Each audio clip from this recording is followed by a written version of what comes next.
Millions of people online believe a fascinating story about the word tea. You've probably seen it.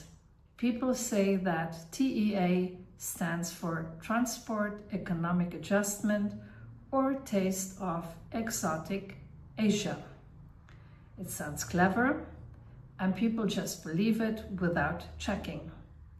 But it is a complete lie.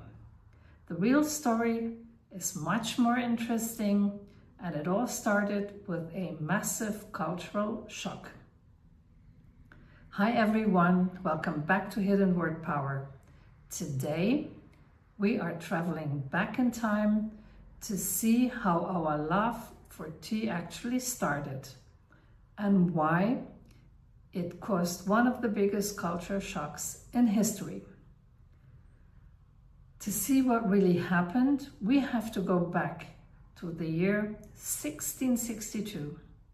A Portuguese princess named Catherine of Braganza traveled to England by ship to marry King Charles II. Back then, royal weddings were not about love, they were just about money and politics.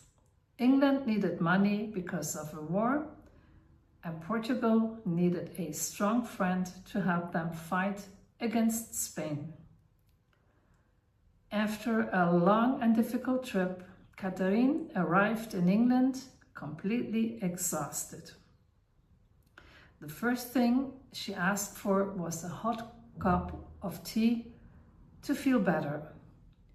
But the English court had no tea to give her. Instead, they offered her a glass of English beer. She said no and insisted on drinking her own tea that she brought from Portugal. At that time, tea was totally unknown in England. And guess what they drank all day long? You won't believe it. It's beer, even for breakfast. And this is where the internet myth comes from. Catherine loved green tea. Since tea comes from dried herbs, they transported it in huge wooden boxes on the ship from Portugal to England. According to the legend, to make sure that everyone knew what was inside these wooden boxes, someone in Portugal wrote 3 letters on the boxes, TEA.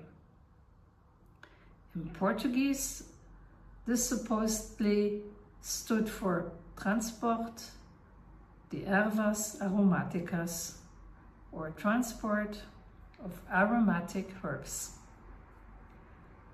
People say this is how the word was born. It's a beautiful story, right? And because the new queen loved tea so much, suddenly everyone wanted to be like her. Drinking tea became a luxury for rich people in England in those days. But you know what? It's just a nice story. And it's not really true.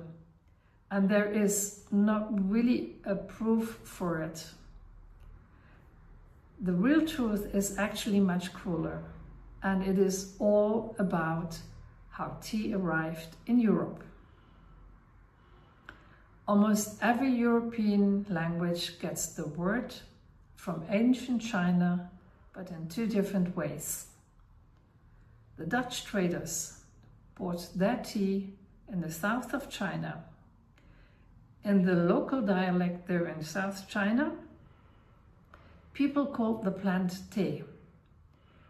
The Dutch brought this word to Europe by ship, and that's why we say today tea in English, tea in French, or tea in German.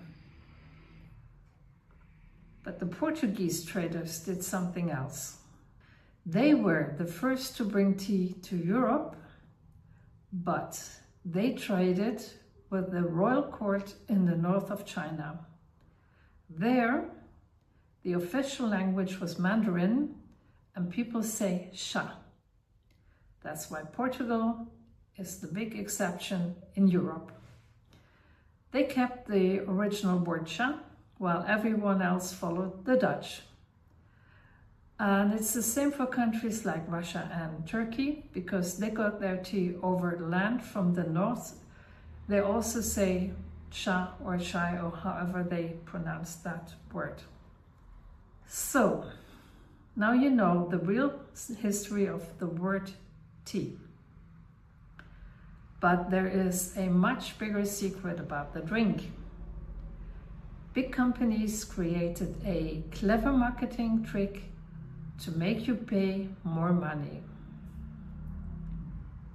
In my next video, I'm going to expose this expensive marketing joke. Trust me, you will never look at your cup of tea the same way again. To make sure you don't miss it, subscribe to Hidden Word Power right now. If you enjoyed this video, please give me a thumbs up and share it with your friends. Thank you so much for watching. Your words have power. Learn how to use them. I'll see you in the next video. Take care. Bye bye.